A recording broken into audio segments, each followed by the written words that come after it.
What's the most dangerous thing in your house? Look no further than your keyboard. Planes, trains, banks, cell phones, water, your identity, infrastructures of entire countries are vulnerable to meltdown, gone in a keystroke. I think you have to concern yourself with the possibility of a digital Pearl Harbor. We grew up with the fear of nuclear annihilation, and terrorism became the new worry a few years back. But now the internet might just be the biggest exposed flank we have. Without our ability to bank online, to make a phone call, to switch on the lights, we're literally in the dark. I'm Anne-Marie McDonald. Tonight, DocZone logs on to the Web Warriors.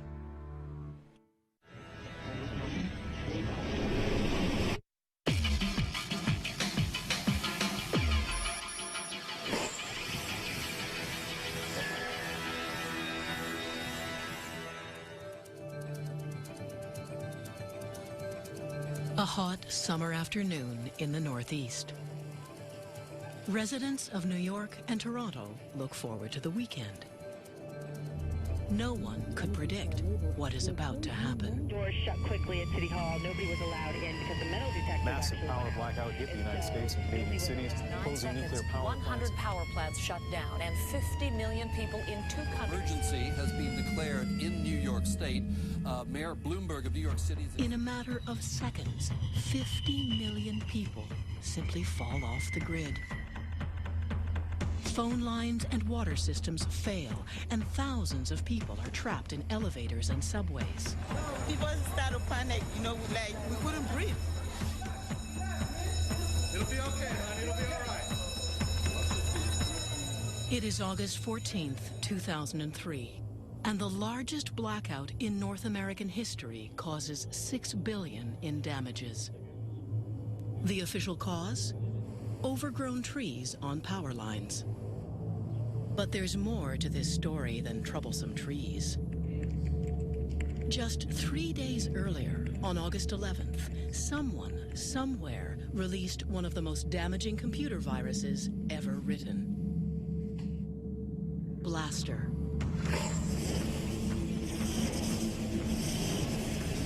It was probably the biggest attack against the internet ever. Mikko Hipponen is one of the world's most respected virus hunters. It is here, at F-Secure, an antivirus lab based in Helsinki, that he and his team first identify Blaster when it hits the internet. What astonishes Mikko is the impact the virus has on the physical world. Blaster was the first worm that really shows that an attack like this can affect society and the normal life. Air Canada passengers were frustrated by long check-in lineups today after a virus overwhelmed some of the airline's computer networks. As Blaster explodes across the net, Air Canada's check-in system shudders to a halt. And 3,000 kilometers south, Amtrak and CSX railroad services are disrupted, delaying train routes in 23 states. We saw planes stopping and trains stopping and boats stopping. We saw infections with military installations. And then, of course, 3 days later, there was the US blackout. Did a computer virus somehow contribute to this?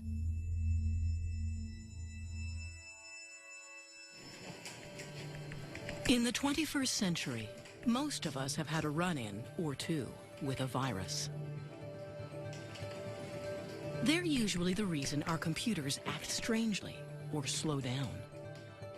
But Blaster was a new kind of threat. It used to be that viruses traveled the internet by piggybacking on other programs. They would arrive at your computer in the form of email attachments. The virus could not activate until someone opened the attachment. But Blaster was a worm. Worms don't need other programs. They propel themselves through the net, and they are self-activating. In other words, you could get Blaster simply by being connected. You would get infected just by having your PC online. You could be sleeping, and your machine would get infected. which meant anything connected was susceptible. Systems like the financial network, water treatment centers, and power plants. In one case, we know that a virus got into the major nuclear reactor in Ohio.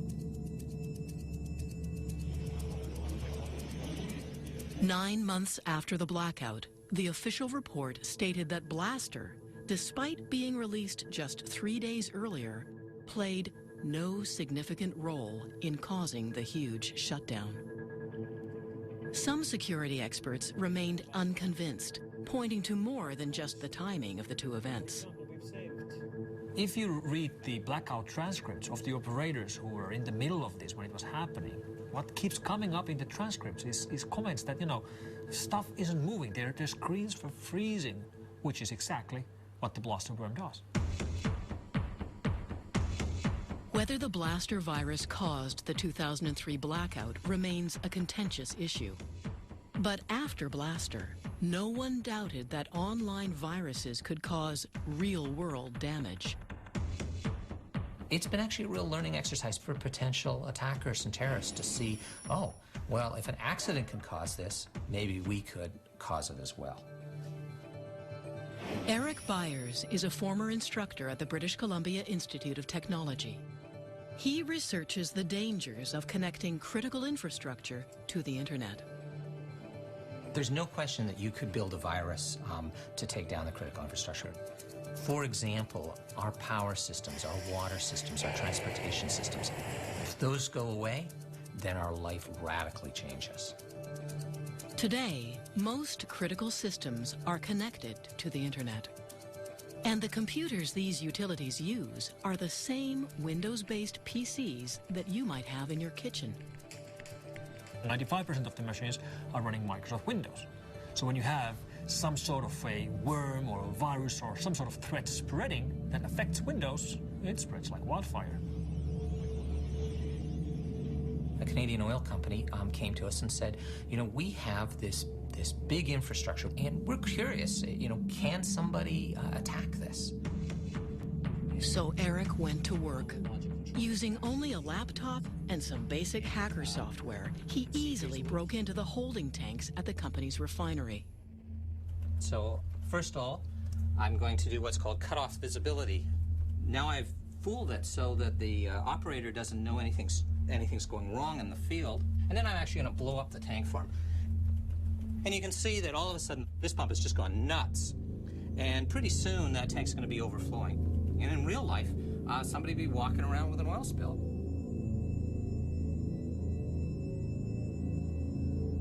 I wish that I could say, nope, all our critical infrastructure is secure, but it's not. If connecting power plants and oil refineries to the internet is putting them at risk, why not leave them unplugged? For business reasons, for business efficiency. Mary Kerwin is a security consultant and a columnist for the Globe and Mail. One executive interviewed said that he thought it was fine, it was worth taking the risk, so they'd have an edge on the competition by having these open and secure hookups between the utilities and the corporate network. The problem is, the internet was never designed to be secure. It was never actually built to do a lot of the things we're using it for right now. It was not meant to be an engine of commerce. It was not meant to hold your banking information. In the late 1960s, researchers began developing a network that could share information between computers. In the 90s, it went public and exploded. It was no longer just a handful of scientists on the internet. It was now anyone with a modem. When you have 25 people on a network, you can be pretty sure they're going to play well. But when you've got 2 billion people on a network, you can be pretty sure that somebody is not playing fair. There are no secure computers. There are no secure networks. Amit Yoran is the former director of cybersecurity within the U.S. Department of Homeland Security. I think sooner or later, we are going to be hit by a cyber failure that will affect either our nation's infrastructure or international infrastructures in a very significant and harmful way. So the implication is that somebody remotely managed to gain access to these control systems and does that type of damage and leaves the economy at a standstill, essentially. Because without our ability to bank online, to make a phone call, to switch on the lights, we're literally in the dark.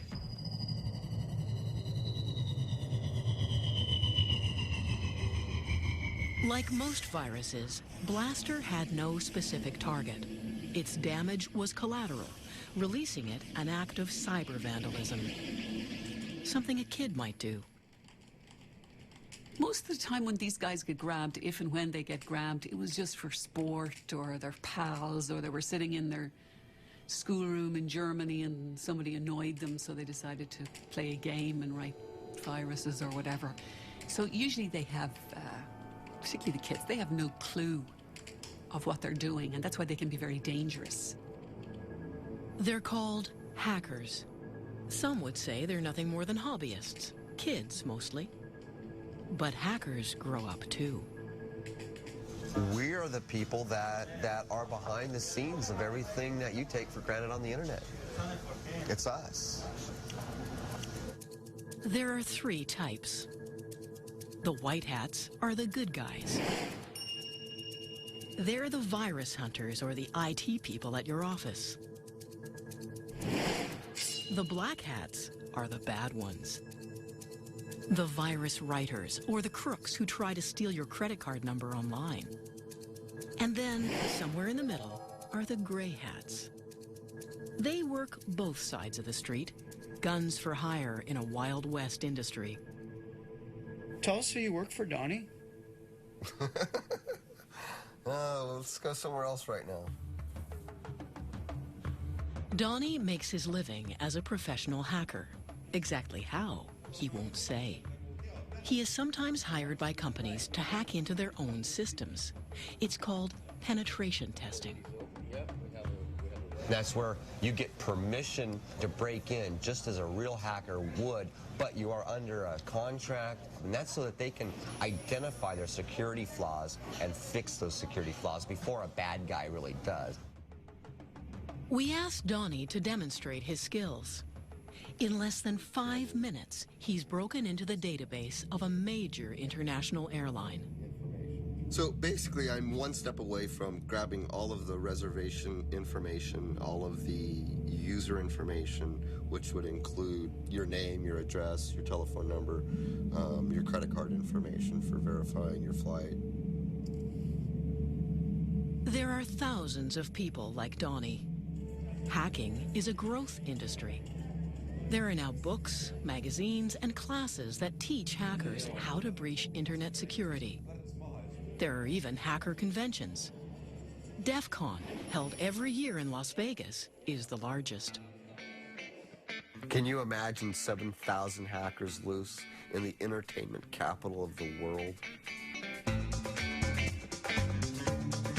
DEF CON isn't your average convention. It's cash only at the door. Which isn't such a bad idea. With 7,000 hackers afoot, it's probably the last place you'd want to use your credit card. Well, DEF CON's been going on a long time now, various degrees of notoriety, hacking their badges and hacking each other and hacking each other's cell phone, and it can be a dangerous thing to attend. At DEF CON, you can learn how to pick a lock, electronic or otherwise, or how to hijack a digital billboard. And though most attendees are hackers, there's also more than a few federal agents. In more recent years, you have so many undercover FBI agents that it's hard to tell law enforcement apart from the real deal. Depending on who you talk to, the FBI are there to either spy on the hackers or recruit them. We seek out the rockstar hackers to find out what the cutting-edge threats and vulnerabilities and tomorrow's issues and problems are, because they know. Somebody told us it's easy to spot the FBI. They're the guys over 35. And today, with software designed for children as young as 6 months old, a new and far younger generation of hackers is right behind this one. When we return, how a 15-year-old hacker paralyzed the internet's biggest players. If they were up and they were online, it could be shut down.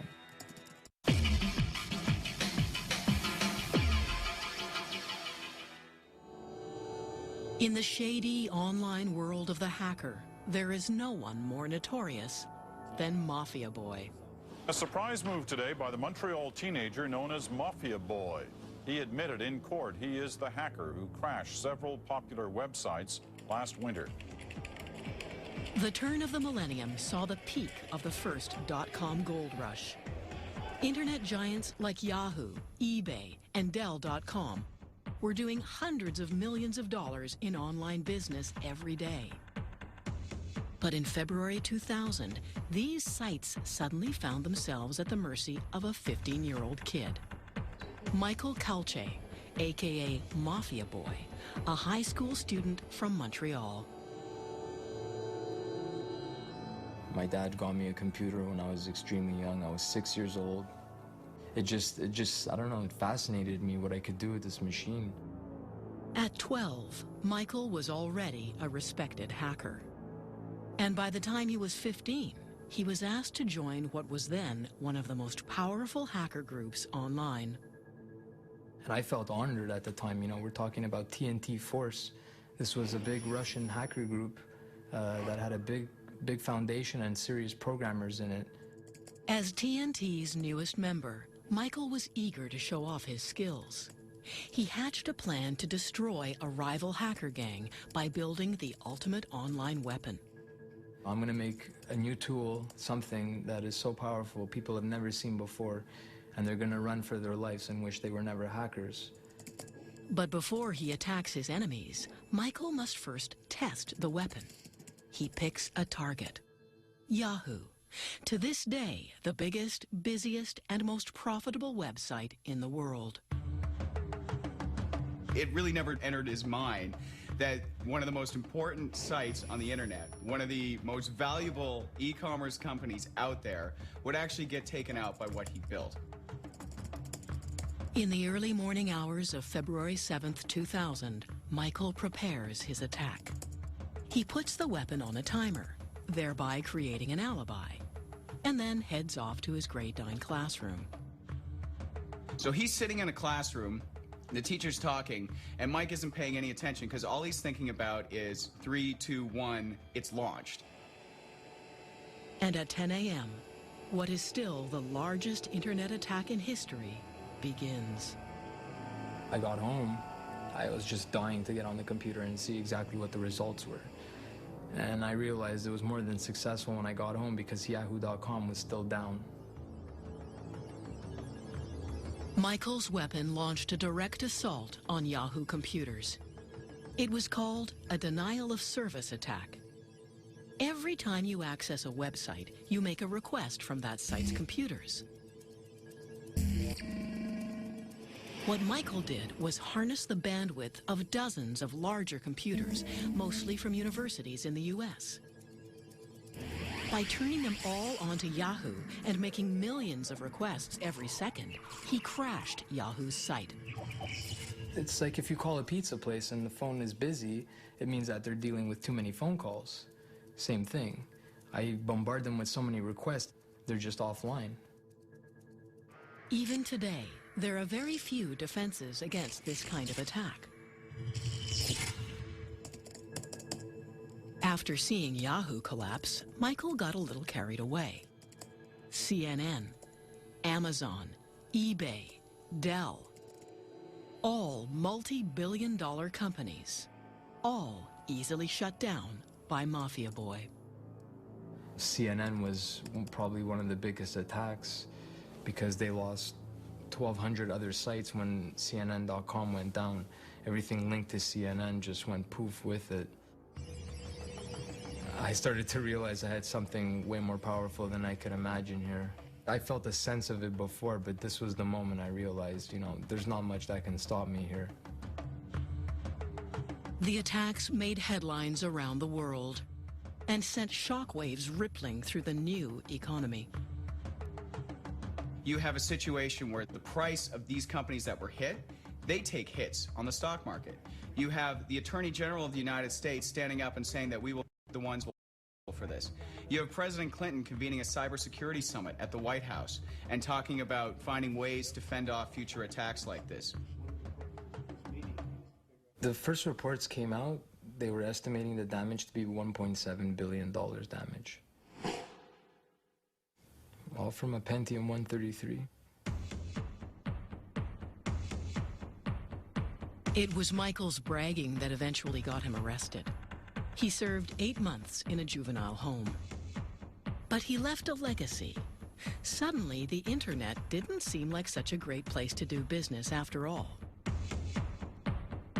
People didn't really realize the extent to which the internet was vulnerable until a 15-year-old kid kind of showed them.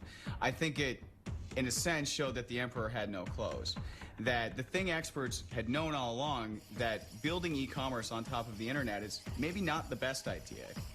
It also showed that there wasn't a coordinated strategy in the government, in industry, to actually combat and fix a lot of these flaws and to fight off these attacks. The internet has little to no law enforcement. It's simply too big, too international, and too anonymous. It's very difficult to identify who is online at any one time, where do they come from, and they can just disappear into the ether. Just take out their connection and they're gone. They're like specters, like ghosts. For the most part, black hats target one company and its ubiquitous operating system. Now, this company is looking for a little vigilante justice. Microsoft established an antivirus reward program that will pay people if they provide information on a virus writer and it leads to an arrest and conviction. It's a cash bounty. $250,000 for information leading to the arrest and conviction of anyone who has written a destructive virus. We asked Donnie if he was up for the challenge. I don't know if it's entirely possible. It's really, really hard to identify the creator of a piece of code. A piece of code can be as small as 4 lines that anybody could type out on a computer anywhere. If I were to successfully track someone down and actually be able to obtain this bounty, so to speak, $250,000 would be enough to secure my future. His target? A Microsoft Word virus. So called because it hides inside a Microsoft Word document that the author then emails across the internet.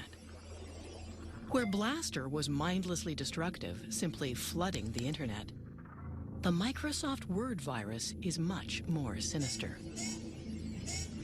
After infecting a computer, it begins to collect documents. It then sends these documents back to the authors of the virus. The range of documents being collected concerns Donnie. CAD drawings for computer-aided design, spreadsheets, PDF documents, architectural and machine blueprints. The nature of the data that's being taken, to me, it goes straight to our critical infrastructure. It goes straight to the core of the United States military. And the virus is known to have targeted power systems and government agencies. It is, literally, spyware.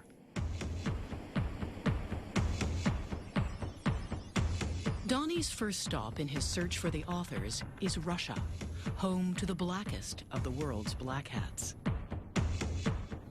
We may not be able to pull this off, but we can certainly try.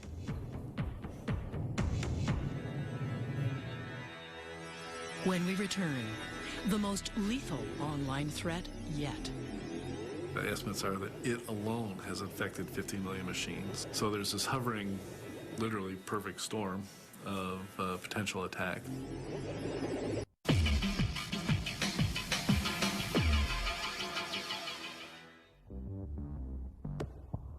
In the past few years, hackers and their viruses have evolved. Mischievous kids are no longer the main problem. Now it's all about the money. And viruses are designed expressly to steal your data. In the good old days, all the viruses were written by, hobbyists and geeks and nerds in their basement for fun, for fame, really. And that started changing 5 years ago or so. To professionals and criminals, people who do this to make money, even people who make millions. And while thieves used to break into your house, these days it's much easier for them to break into your computer. What they're looking for is personal information, credit card numbers and banking details, anything that can be sold for quick and easy cash. A hacker recently told me that, identity theft is a great new career. It has great benefits. Why would you make minimum wage when you can stay in the best hotels and buy big screen TVs with somebody else's money? Thieves then sell this information in a thriving online black market. That's the biggest development in internet security in the last 2.5 years has been the advent of markets for identities. In the black market, working credit card numbers go for as little as $1 each. There's sampling, just like there's in the drug trade, where they'll give you 10 to test, and then you test them. Oh, they're all good. I could actually get money out of them or buy something with them. And full identities, which can include social insurance numbers and addresses, sell for as little as $5. There's been cases where kids have made up to $150,000 in 6 months from various types of credit card fraud and phishing schemes, and have gone on a spree of electronics buying. In the past few years, cybercrime has exploded. Some reports put it on a par with the drug trade. And a 2006 survey found it was more costly to businesses than conventional crime. And most of it comes from one place. When you think today about, what's this sort of country of hacking right now, I think most experts would point to Russia. A few years ago, the Russian mob, sensing a unique opportunity, went online. And why not? It was less risky than traditional crime, and the internet allowed the mobsters to go international. All they needed was a few programmers. You have actual organized crime in Russia recruiting promising young programmers and other technical people to work in a cybercrime syndicate. These Russian syndicates are responsible for the bulk of viruses and hacker exploits released onto the internet every day. It took 20 years to go from the very first viruses to 250,000 viruses, and that's where we were in the beginning of 2007. By the end of 2007, we were already at 500,000 viruses, so we effectively doubled the amount of all of the malware in one single year. Because of this, internet security has become a booming business. In the past few years, antivirus labs have sprung up all over the world. Kaspersky in Moscow is one of the biggest. We receive over 2,000 of new viruses, trojans and worms every day to this lab. In order to provide constant and non-interrupted protection, virus analysts have to work every hour, every day of the week. We have a special name for them. They're called woodpeckers. That's because they hammer their keyboards very fast.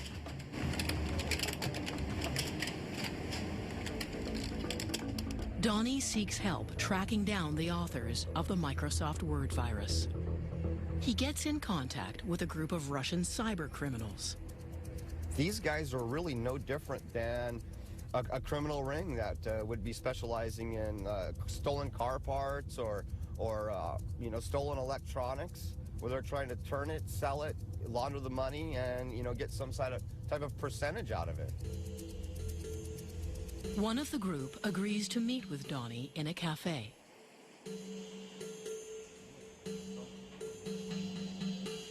The Russian tells Donnie that he's part of a hacker crew that works primarily as carders.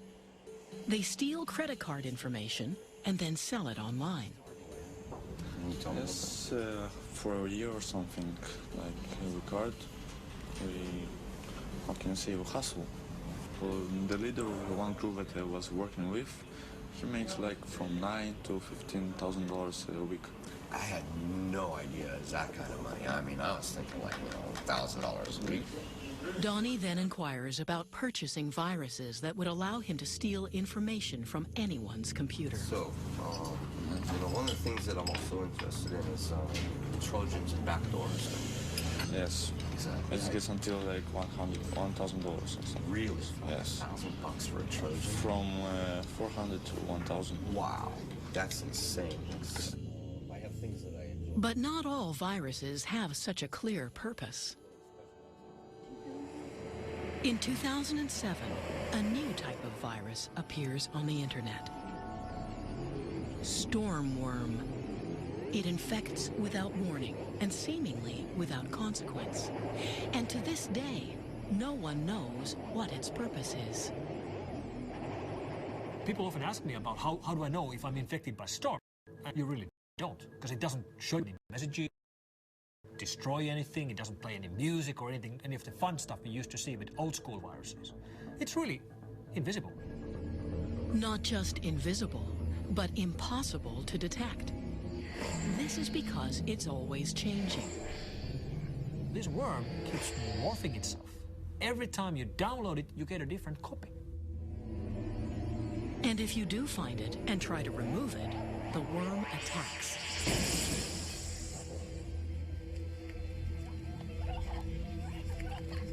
But the biggest reason Stormworm is making headlines around the world is that it turns a computer into a so-called zombie or robot. The author of Stormworm can then control your computer, now a zombie, remotely, without you knowing. The zombie computer means a computer which is no longer in control of its owner. The person who actually owns the PC doesn't see this. He thinks the PC works just fine, but there's someone else behind the scenes who has access to that machine and can do whatever he wants on that machine, over the network, any time of day he wants. The worm infects thousands of PCs, creating thousands of zombies. The author of the worm then links all of the zombies together, creating a robot network, or botnet. So the idea of these botnets is that characters who manage to get bad code onto your computer, they own your computer, they have, I like to call it the key under the mat. They can come back anytime they like. You don't know even that they're there. Once you have a botnet at your disposal, you can use the combined power of all these computers at the same time. So you can, for example, send an instruction that all of those machines start to send as much traffic as they can against one single website. That's a denial of service attack. The same type of attack Mafia Boy used to take down Yahoo. There are Russian botnet operators right now selling denial of service attacks launched from their botnets by the hour or by the day. What's unique about Stormworm's botnet is its size and sophistication. Experts estimate the number of linked computers to be in the millions. But still, no one knows this botnet's purpose. The estimates are that it alone has infected 50 million machines, and it has not been used for anything. So there's this hovering, literally perfect storm of potential attack. So the concern is that the Stormworm has created all these compromised computers that in themselves create a kind of almost a massive supercomputer. And that if very bad people have control of this, they may be able to do very bad things on a very, very big scale.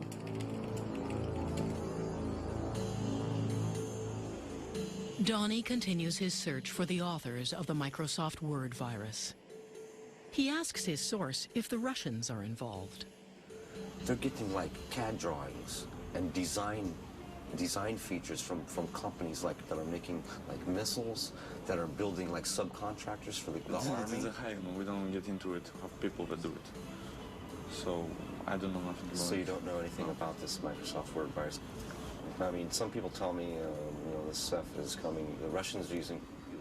And China is, yes, they have the technology and they have everything, so they're the most people who get into hacking stuff like this. They're going for the big things. Big things. Yes. When we return, the specter of cyber warfare, nations attacking nations. I think you have to concern yourself with the possibility of a digital Pearl Harbor.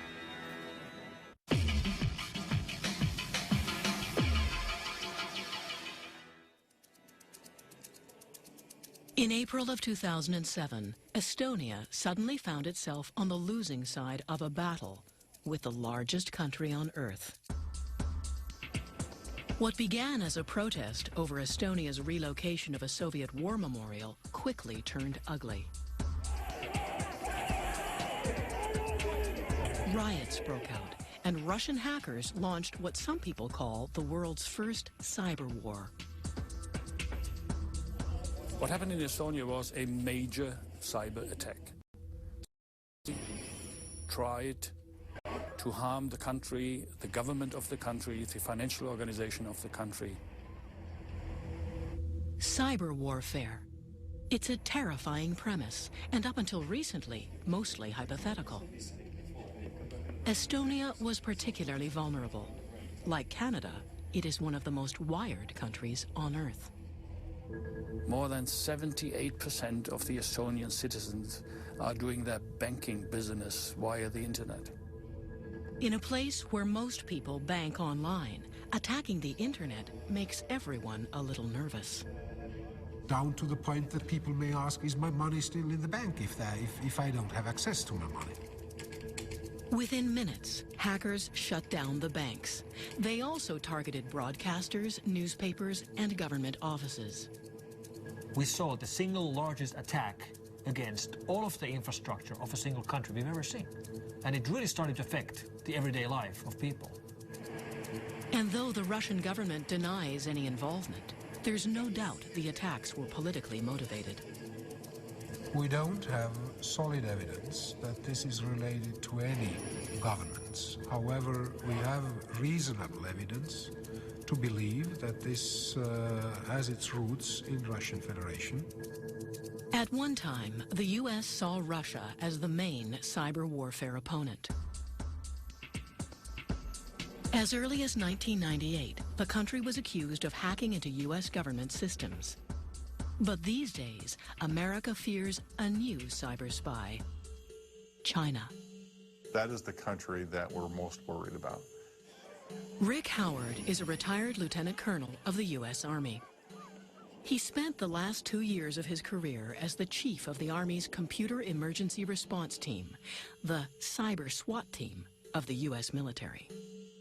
China, in their own doctrine, their own military doctrine, says they'll be ready to take on the U.S. by 2025. They're not going to do that tank on tank. That's not what their plan is. Their plan is to go at us with asymmetric warfare, using the internet as part of their attack vehicle. Rick believes that Chinese hackers are currently mining U.S. government computers, using tools that are similar to the Microsoft Word virus. They steal every document on those hard drives, every Word document, every PowerPoint document, every Excel document, and they bring them back to China. We're talking about millions of documents. Stealing national secrets over the net has replaced old-fashioned espionage.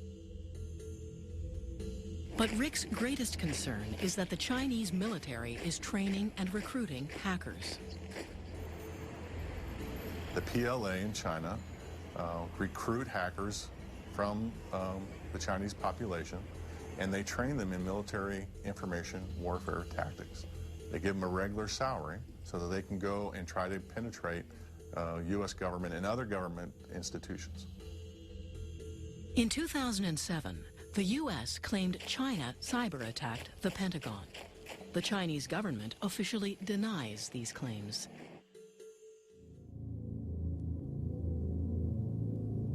So how vulnerable are we to a cyber attack?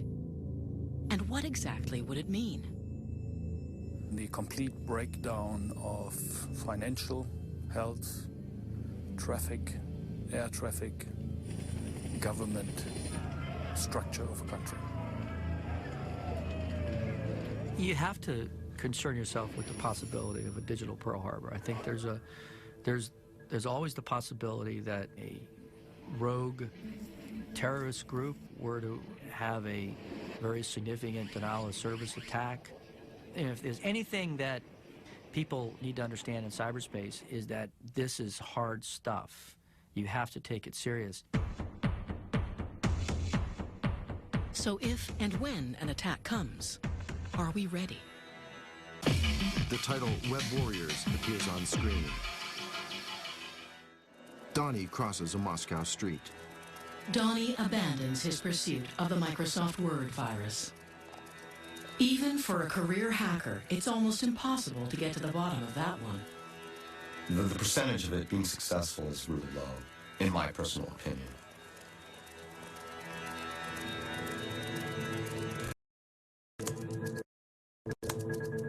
Michael Calda a book about his life as a notorious hacker. I couldn't stand back knowing what was going on and what's going to happen and how bad it's getting. 8 years after his attack, he says he could do it all over again if he wanted to. Because they haven't done anything about it. They say they're investing this into internet security and this and that, but the situation is only getting worse for everybody.